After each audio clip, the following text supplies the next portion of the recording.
బర్డెన్లు మా ఖర్చులు ఎక్కువ ఉంటాయి, ఇంట్లో ప్రాబ్లమ్స్ ఉంటాయి. కానీ ఒక టైం పాలన చేసే ఉద్యోగంలో ఒక అంటే ఈ టైంకి రావాలి, ఈ టైంకి వెళ్ళాలనేది లేదండి.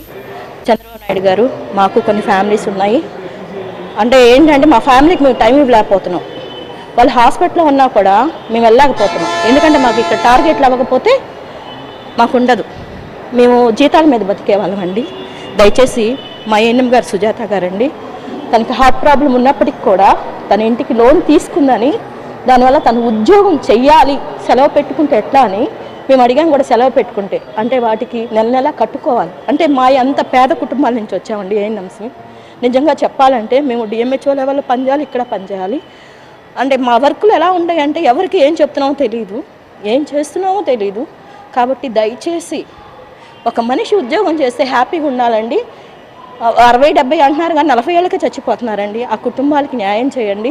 రేపు మా స్థితి ఎలా ఉంటుందని మాకు భయంగా ఈరోజు ఇక్కడికి వచ్చామండి. మేము ఎవరికి వ్యతిరేకం కాదు, కష్టపడి పనిచేసే వాళ్ళము.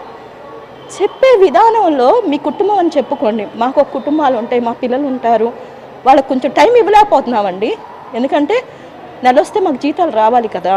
మేమేమి ఉన్నవాళ్ళం కాదు. వెనకాల ఉన్నవాళ్ళం అయితే సచివాలయ ఉద్యోగాలు చేయరండి. సచివాలయ ఉద్యోగాలు వాలంటరీ వ్యవస్థ కన్నా దారుణమైన వ్యవస్థగా ఉంది. అంటే మీరు ఓటీపీలు ఫోన్లో ఒక ఇది వస్తుందండి, ఓటీపీ చెప్పొద్దు అంటారు. కానీ మేము వెళ్ళి బెనిఫిషియల్ దగ్గర ఓటీపీ అడగాలి. వాళ్ళు మమ్మల్ని అడుక్కునే కుక్కలు ఉంటారు చూసారా సార్, అడుక్కునే వాడికి నచ్చకపోతే ఆ లైన్కి వెళ్ళడు, కానీ మేము ఆ లైన్కి వెళ్ళాలి. వాళ్ళు చెప్పేదాకా తిరగాలి. వాళ్ళ ఇంటి ముందుకు కూడా రాని తెలుసా సార్. అపార్ట్మెంట్లో అయితే ముగ్గేసిన ముగ్గు కూడా తొక్కనీరు, బయటికి ఒక దొంగలాగా నుంచొని మేడం చెప్పండి మేడం, ఎందుకంటే ఇక్కడ టార్గెట్లో అవ్వకపోతే 100% మేము చెయ్యాలంటే చెప్పండి మేడం. ఎందుకంటే వాళ్ళే దేవుళ్ళు, ఇక్కడ ఎవరు అర్థం చేసుకోవట్లేదు.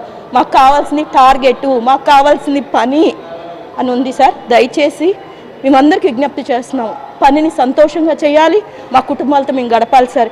ఇంకా మేము లేని స్థితిలో ఏదో ఒకటి